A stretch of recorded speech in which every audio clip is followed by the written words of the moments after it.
ప్రభుత్వం చిత్తశుద్ధితోని విద్యార్థుల భవిష్యత్తును తీర్చిదిద్దాలని తండాలలో గూడాలలో మారుమూల పల్లెల్లో పేదలకు ఉచితంగా నాణ్యమైన వైద్యాన్ని అందించాలని ఒక పట్టుదలతో ముందుకు వెళ్తున్నది. అందులో భాగంగానే ఈరోజు మీకు కావాల్సిన ఇన్ఫ్రాస్ట్రక్చర్ అన్లెస్ అంటిల్ ఇన్ఫ్రాస్ట్రక్చర్ లేకుండా టీచింగ్ నాన్ టీచింగ్ స్టాఫ్ లేకుండా మీరు ఒక గొప్ప డాక్టర్లుగా రాణించడం అనేది కష్టం. దీనికి ప్రభుత్వమే పూర్తి స్థాయిలో సహకారాన్ని అందించి ప్రభుత్వం పర్యవేక్షించుకుంటూ ఈ కార్యక్రమాన్ని ముందుకు తీసుకెళ్తేనే ఇది విజయవంతం అవుతుంది. మేము ఎంత చేసినా ఇన్ఫ్రాస్ట్రక్చర్ మీద మేము హండ్రెడ్స్ ఆఫ్ క్రోర్స్ స్పెండ్ చేసినా ఈ ఇన్ఫ్రాస్ట్రక్చర్ను సరైన విధంగా నిర్వహించుకొని విద్యార్థులు ఉపయోగించుకొని మీరు రాణించినప్పుడే వీటి వల్ల ప్రయోజనం చేకూరుతుంది. Government can construct a structures buildings. Doctor Babasaheb Ambedkar గారు ఒక మాట చెప్పారు, రంగుల మేడలు రంగుల గోడలు అద్దాల మేడలు అభివృద్ధిని తీసుకురావు, నిజమైన పేదవాడికి సంక్షేమం అందినప్పుడే ముఖ్యంగా విద్య వాళ్ళ దగ్గరికి చేరినప్పుడే అభివృద్ధి జరుగుతుందని డాక్టర్ బాబాసాహెబ్ అంబేద్కర్ గారు చెప్పారు. ఇక్కడ ఉన్న వాళ్ళందరూ నా సూచన ఒక్కటే, రంగుల గోడలు అద్దాల మేడలు ప్రభుత్వం నిర్మించగలదు, కానీ ప్రభుత్వానికి అంటే కూడా అందులో ఉండే విద్యార్థులు వాటిని నిర్వహించుకొని అవి భవిష్యత్ మీ తర్వాతి తరాలకు కూడా మీ తర్వాతి వచ్చే విద్యార్థులకు కూడా వాటిని నాణ్యతతో కూడుకున్న వాటిని మీరు అందిస్తే నిజంగా మనము ఈ విద్యలో రాణించిన వాళ్ళమవుతాం. ఈరోజు ఎంబీబీఎస్తోనే మీ విద్య ఆగదు, తర్వాత పీజీలు చేయాల్సిన అవసరం ఉన్నది. మీ స్థానిక ఎమ్మెల్యే గారు కూడా పీజీ డాక్టరే, పీజీ ఇప్పుడు చదువుతున్న డాక్టరే. మీ అదృష్టం, మీ డాక్టర్ స్టూడెంటే. ఐ థింక్ రీసెంట్ డేస్లోనే పర్ణిక గారు పీజీ ఎగ్జామ్స్ రాసినట్టుంది. సో మీ వర్టికల్లోనే మీ కేటగిరీలోనే మీ కోవాలో సంబంధించిన మీ డాక్టర్లకు సంబంధించిన మీ ఫ్యామిలీ నుంచే ఈరోజు నారాయణపేటకు శాసనసభ్యురాలుగా ఉండడం అనేది మీ అందరి అదృష్టం. మీ కష్టాల గురించి, మీ అవసరాల గురించి, మీకు ఇక్కడ కావలసిన వసతుల గురించి మీతో పాటు డాక్టర్ పర్ణిక గారు కూడా సంపూర్ణమైన అవగాహన ఉన్నది.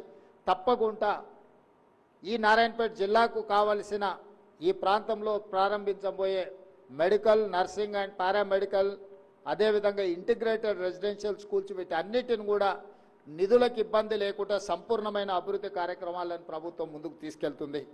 ఈరోజు పేదలు చదువుకున్నప్పుడే, పేదలకు విద్య అందుబాటులోకి వచ్చినప్పుడే ఈ రాష్ట్రం అనేది అభివృద్ధి పదం వైపు నడుస్తుంది. వీటన్నిటిని అందిపుచ్చుకునే బాధ్యత మీ అందరి మీద ఉన్నది. ఈరోజు ప్రభుత్వం ఎంత చేసినా మీరు వాటిని సద్వినియోగం చేసుకోకపోతే మీరు తిరిగి పేద ప్రజలకు సేవను అందించలేరు. ఇది ఉద్యోగం కాదు డాక్టర్ ప్రొఫెషన్ అనేది. డాక్టర్ ప్రొఫెషన్ అనేది ఒక భావోద్వేగం, ప్రజలతో మీకు ఒక అనుబంధం, ఒక ఫ్యామిలీ కనెక్షన్ ఉంటేనే మీరు ఇవి చేయగలరు.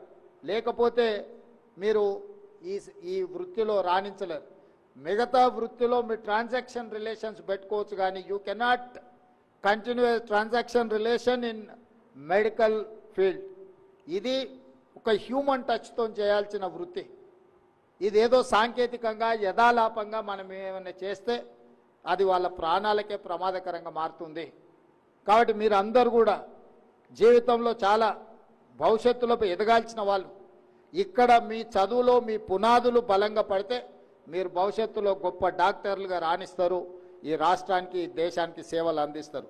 ఈరోజు మన రాష్ట్రంలో, మన దేశంలోనే కాదు, మిడిల్ ఈస్ట్ కంట్రీస్లో పారామెడికల్ సిబ్బందికి ఉన్న డిమాండ్, వాళ్ళు పే చేస్తున్న ఈరోజు జీతభత్యాలు అత్యధికం.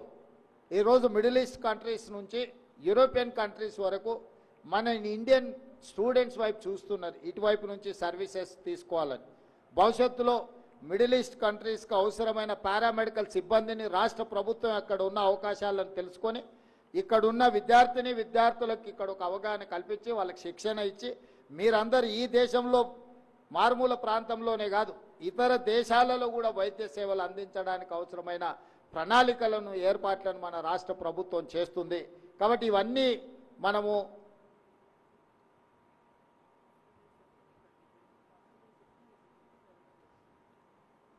పర్ణిక గారు చెప్తున్నారు హాస్పిటల్ని కంప్లీట్గా బిల్డింగ్ని ఇక్కడికే షిఫ్ట్ చేస్తాం, ఇక్కడ నుంచే రన్ చేస్తామని చెప్పి నారాయణపేటలో ఏదైతే ఈరోజు తాత్కాలికంగా అక్కడ ఉన్నదో కంప్లీట్ హాస్పిటల్ని మనం ఇక్కడికే షిఫ్ట్ చేయాలన్న ఆలోచన ఉన్నది. తప్పకుండా తొందరలోనే ఇక్కడికి షిఫ్ట్ చేయడం, ఇక్కడికి మార్చడం జరుగుతుంది.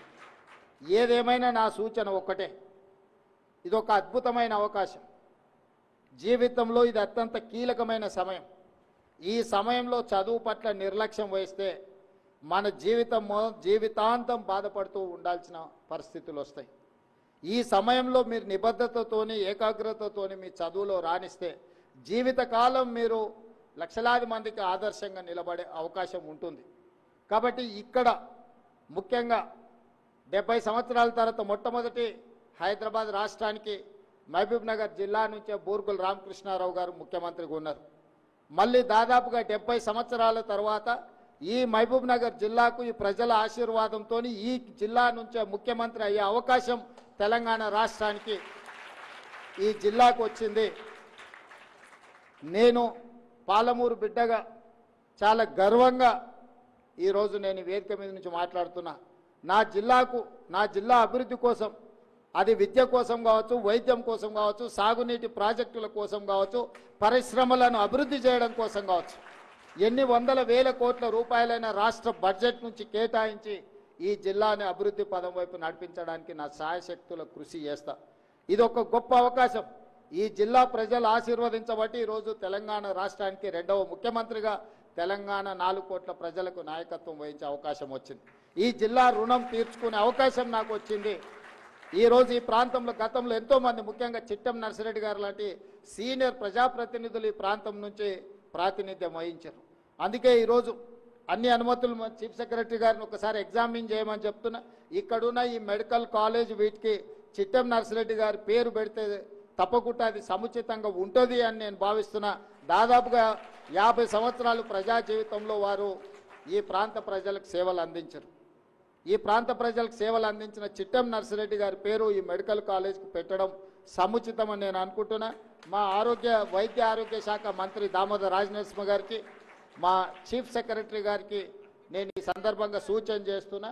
ఒకసారి వాటిని పరిశీలించి నిర్ణయం చేసి ఈ నూతనంగా నిర్మిస్తున్న ఈ మెడికల్ కాలేజ్కి మీరు చిట్టెం నర్సిరెడ్డి గారి పేరును పెట్టడానికి అవసరమైన అన్ని చర్యలు తీసుకోవాల్సిందిగా ఆదేశాలు ఇస్తూ మీ అందరిని మరొక్కసారి మనస్ఫూర్తిగా అభినందిస్తున్నా. మళ్ళీ ఈ కాలేజ్ మొత్తం పూర్తయి నెక్స్ట్ అకాడమిక్ ఇయర్లో మళ్ళీ కొత్తగా విద్యార్థులు చేరినప్పుడు తప్పకుండా మళ్ళీ వచ్చి మీ అందరితో కూర్చొని ఆ రోజు ఏం కార్యక్రమాలు పెట్టుకోకుండా ఓన్లీ మీ medical, paramedical and nursing college స్టూడెంట్స్తోనే కలిసే కార్యక్రమాన్ని ఒక ఇంటరాక్షన్ సెషన్ పెట్టుకుందాం. మీ యంగర్ జనరేషన్ ఆలోచనలు ఎట్లున్నాయి, మీరు ఏం కోరుకుంటున్నారు, ఏం ఆలోచన చేస్తున్నారు, అభివృద్ధికి ఏం చేస్తే ఉపయోగం ఉంటుందో మీ సూచనలన్నీ తీసుకొని ముందుకు వెళ్తామని తెలియజేస్తూ మీ అందరి దగ్గర సెలవు తీసుకుంటున్నా. ధన్యవాదాలు మిత్రులారా.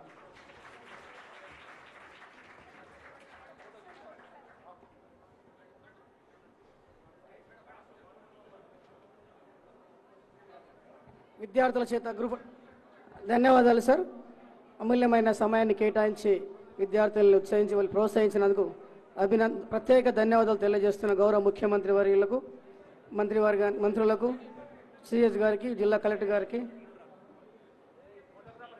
ప్రత్యేక ధన్యవాదాలు తెలియజేస్తూ గ్రూప్ ఫోటో విద్యార్థుల చేత గౌరవ ముఖ్యమంత్రి వర్యులు గ్రూప్ ఫోటో ఉంటుంది.